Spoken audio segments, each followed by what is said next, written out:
Yo, how y'all doing today? Recently, I did a poll about extreme gears in Sonic CROSSWORLDS because honestly, I was interested in seeing what you guys thought about it, and the majority of y'all weren't too impressed. And I can't blame you because they kind of took the easy way out with this one. And I'm not surprised or anything. I didn't expect the extreme gears to be implemented one-to-one. I just thought they'd retain a little bit more DNA from riders. And I'll start with the one thing that I feel like is being glossed over very, very heavily. The drift, because the way the drift handles in Sonic CROSSWORLDS for extreme gears not only implicates that extreme gears will handle very similarly to cars, but also sets the tone for how the air mechanic may work in this game if it's even added at all. The drift working the way it does in OG Riders would have went a long way with balancing out extreme gears in this game, because one of the biggest points that people like to use as to why extreme gears are so pretty much bare bones in this game is the fact that they would be unbalanced in comparison to the cars. But I feel like people using this point don't understand how extreme gears even work in Sonic Riders in the first place. Because if I'm being quite honest, the extreme gear nearly balances itself out. In Sonic Riders, rather than having curvy, snaky turns that would require a drift similar to the Mario Kart games, it has very sharp turns, like 90-degree angle type of sharp. And it has a drift that works in conjunction to these turns. It's snappy, it turns on a dime, and the more you hold it, the more of your air meter it consumes. And if you were to hypothetically go on a more curvy turn, you would have to micro adjust your drift. At its best, it would of course be more efficient than traditional drifting, but you would need to use more of your air meter and it would require a little bit more precision. And if we take this and put it in the context of Sonic CROSSWORLDS, then it makes a lot more sense. Because the extreme gears in CROSSWORLDS have a lower base speed than they do in Sonic Riders, and in CROSSWORLDS you also have to take into account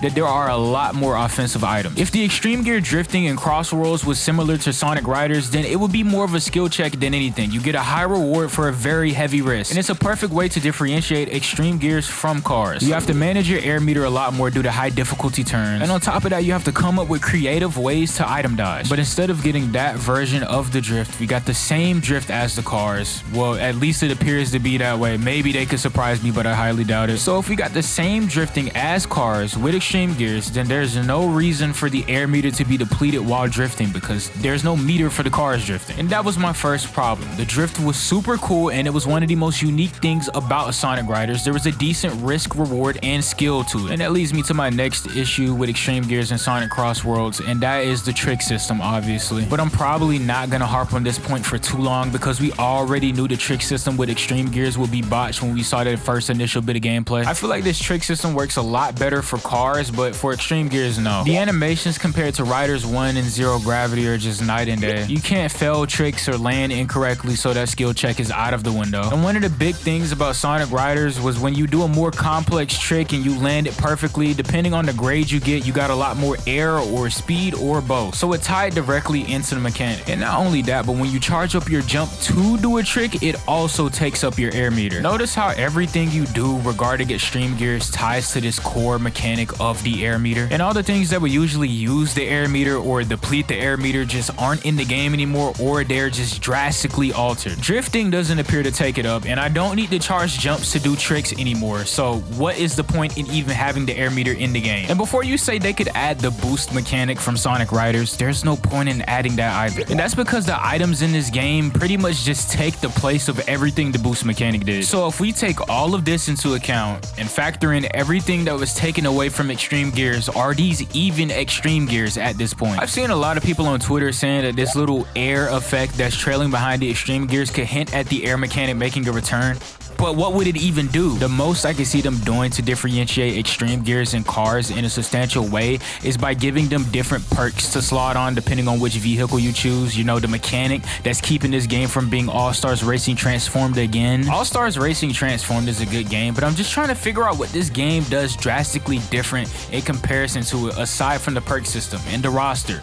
But that's for better or for worse. And something funny is that one of the defenses I've seen for the extreme gears being watered down so much was the fact that somebody said that critics thought it was too hard and they brought up Metacritic scores. For starters, we gotta stop bringing up Metacritic scores when we're arguing whether a game is good or not. Like, especially for a Sonic game made in 2006, it was doomed to fail. Look at the other game that came out that year. When I looked at the critic scores for Sonic Riders, people weren't complaining that the game was too difficult. People were complaining that somehow Sonic Riders was too slow, which is just stupid when you compare it to the games before it. Look at the base speed of Sonic Riders and then look at the base speed for any Sonic game that was released before 2006, and then you do the math. But regardless, as far as the point about the difficulty of OG Sonic Riders, that was mainly because nobody knew how to access the tutorial. It's actually a huge misconception about Sonic Riders because it does have a tutorial. You just have to go out of your way to go find it. It's in the theater option. I don't blame anyone for thinking this game didn't have one. I honestly didn't even know that Sonic Riders had a tutorial till recently. But anyways, the difficulty is the main point that people keep harping on as to why they watered down the extreme gears in comparison to the original Sonic Riders, which would be a valid point if zero gravity didn't exist. Motion controls aside, with Sonic Riders Zero Gravity, they definitely dumbed down a lot of mechanics in favor of a simpler system, and you can especially see this with the trick system. So there's definitely ways to go about it without nuking the whole thing, and I understand this isn't a Sonic Riders game, but this also isn't All-Stars Racing Transform, but that didn't stop them from adding half the mechanics from it, if not 90% of the mechanics. Overall, I am very disappointed with the Extreme Gears implementation. We don't even know if we're going to be able to grind rails, and I feel like that's the bare minimum. We don't know if there's going to be power, speed, and flight types. Honestly, it might just be cooked for Extreme Gears. When it comes to Extreme Gears, you can't just half do it. You have to just fully implement it. You can dumb down some mechanics, but I feel like everything should still be there within the core gameplay. If you want to look at this with some optimism, I guess, you know, Sega could just surprise me and everything I said could be wrong and there's some crazy mechanic that they're hiding. Then I don't hate Crossworlds and I don't think it's trash. I think the game is perfectly fine, but when it comes to Extreme Gears, it just falls flat. And that was gonna be my whole reason for buying this game, because once again, you know, All-Stars Racing Transformed is right there. The whole Crossworlds aspect, realistically, it just changes the setting of the map. You could take the level layout and just put it into the default setting that the map originally was and nothing changes. It literally just changes the setting. If they weren't gonna sell this game using the Extreme Gears, then I just would have put the gameplay in the bag. Show some overt chaos, just at that point go crazy. And the reason there's this big lens on Extreme Gear when it comes to discussion about this game is because as a racing game, standalone is fine, right? But when you factor in bringing back something as beloved as Extreme Gears, it just raises a whole different level of expectations. Some of them are reasonable, some of them are a little bit unrealistic, but at the end of the day, we just want a good game. Oh, and SpongeBob is in the game. Bikini Bottom looks cool.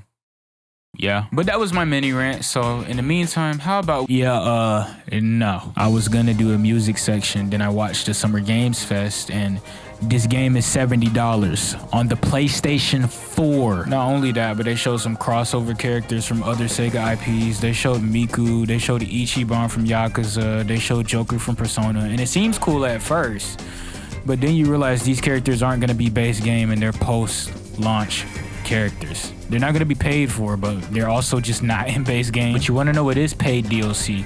Minecraft. And since SpongeBob already got leaked and it's not post-launch and obviously free, it's gonna be one of the DLC slots on the screen, so you have to pay for that too. Also, Avatar was leaked, so that's probably gonna be DLC as well. $70 PS4 game, by the way. $70 on the PS4. And the Switch 1 edition of the game is $60. $70 on the PlayStation 4. Base game, $70. This game has the Nouveau too, by the way. This game has the Nouveau, so yeah. If you want to play this game that bad, you can go ahead and play it, but bro, I am not buying this game. Join the Discord server, link in the description. That's it, bro. I just don't even know how we lost the plot like this. Just no. Up in here with my tool, they can find you in the ditch, yeah. Straight for high rule, you not from me, you a glitch, yeah. Man of my rules, running with the misfits, yeah. Do not misclick, that's gonna get you hit quick, yeah. Death on death, it's God, ain't no variation, it's Lord,